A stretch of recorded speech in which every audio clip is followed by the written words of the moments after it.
Hey everyone. Now to talk about the 13th episode of Voltron Legendary Defenders 7th season, the season finale, in fact, Lion's Pride Part 2. First, to briefly note, it's once again the gray shirt with a little bit of dark red on it to round out the lion colors to some degree. But to the actual episode itself. Things seemed well and good for Team Voltron and the Human Resistance, the Galaxy Garrison, because Sendak's forces were thoroughly defeated at the end of last episode. But now, within seconds of being sighted above the Earth, comes in meteoric fashion what seems to be a roe-beast, although it isn't specifically called one by any of the characters. But it's a giant humanoid mech, now especially distinct in its design, but it's interestingly angular, has like curved horns coming off of its head. And even with the paladins having given basically everything they had to take down the Galra, now they have to deal with this enemy. Like Allura actually says in the episode, we just destroyed an entire Galra armada, and now this? So an interesting little meta comment on how this season finale has come about. But whether as individual lions or as Voltron, it's a very formidable opponent. Has energy blasters in its wrists, versatile bladed weapons that can form swords, a double-ended scythe. It can block attacks very well, it's highly maneuverable, and its ultimate weapon is a chest-mounted energy weapon that highly resembles the since destroyed Komar weapon from Galra Command a few seasons back. Able to drain energy, especially quintessence, and turn it against its enemies. So,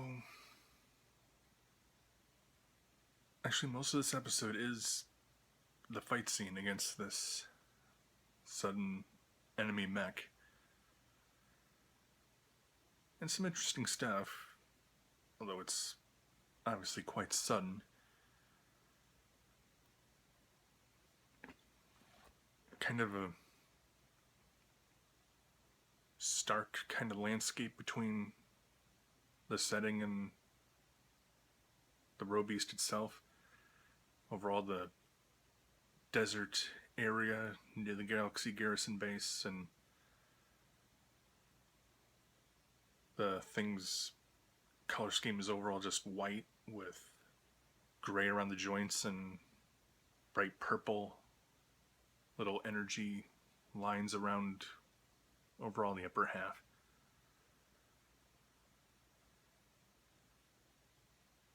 So we kind of got a back and forth fight of Voltron and the Atlas going up against this thing. You know, at the back of their heads wondering where it came from, what it wants exactly, who sent it, of course. Probably Hagar, since she's been sort of in the back of building threats, it seems. Of course, the weapon resembling the Komar.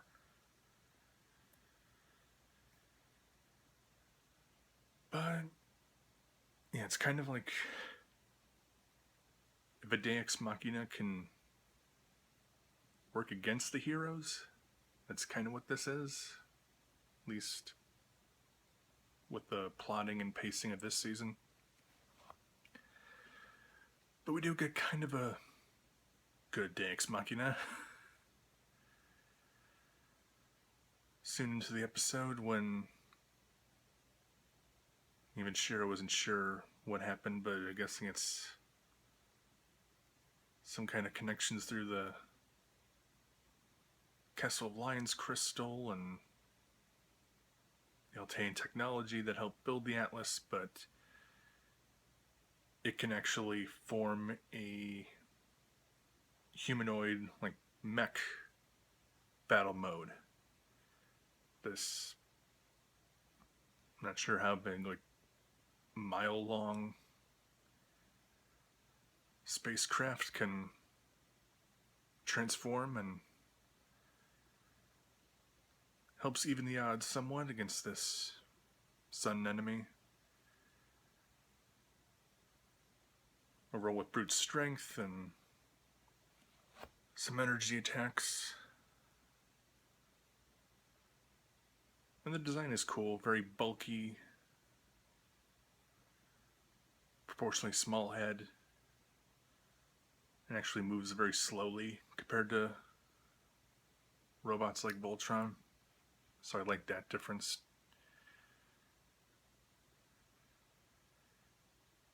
But gradually, of course, the enemy robot is defeated. And they take the time to recover once more. Even in the wake of finding new weapon capabilities for Voltron to manifest. And then epilogue. Again, not exactly sure how this comes forth, but maybe gradual contact with the Yokari or something. Several Voltron Coalition members and groups rendezvous at Earth to join Team Voltron and the Galaxy Garrison. Like, we got the Yokari, we have surviving Blade of Marmora members, the Talgier, I think they're called. They look like the big sentient, like, water bears, tardigrades or something like that. The Balmerans, and in fact their Balmera's been able to migrate to close to Earth's vicinity. It looks like even Teledov technology has been restored, I guess through the Atlas. And they've been gradually recovering the enemy robot, finding out what its power source might have been. And that ends the season on a pretty mysterious note. So yeah, this one was good, but it doesn't really fit the season. Like, when it comes to pacing, I'm kind of wondering if they took out the feud episode, the game show, showed even in montage some of their further travels across the universe. Maybe have another episode taking place on Earth, showing more of the resistance. Maybe how some of the humans were toiling away at the installations, building the Zyforge cannons. And then maybe have the Robeast's meteor-like planetfall be the last moment of the season, and then have this episode be the opener. And it seems like, even understandably, even more than just the controversial Adam issue. Had some behind the scenes troubles. But overall, this still was an enjoyable season.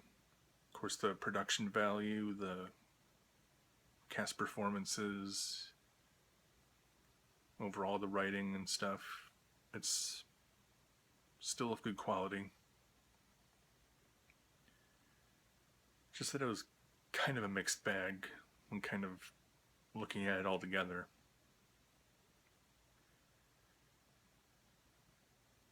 But the next season, whenever it'll come out, whatever it'll entail,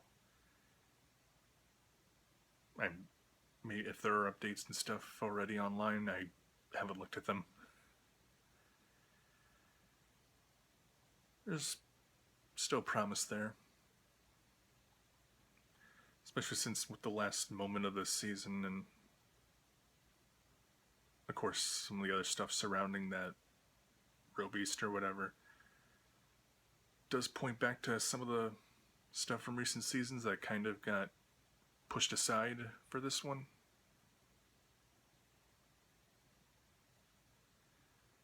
And again, Hagar has to be the big final enemy of this one, of the 8th season. Especially since I think that ends the episode order for the entire series.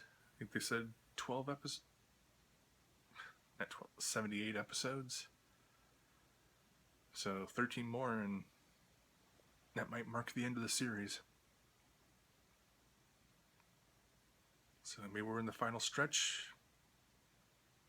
Maybe there'll be more to come after that. I'm not quite sure. But despite some of the occasional pitfalls of this season, it was still a pretty nice ride. So I'll see you whenever the next season premieres with episode 66.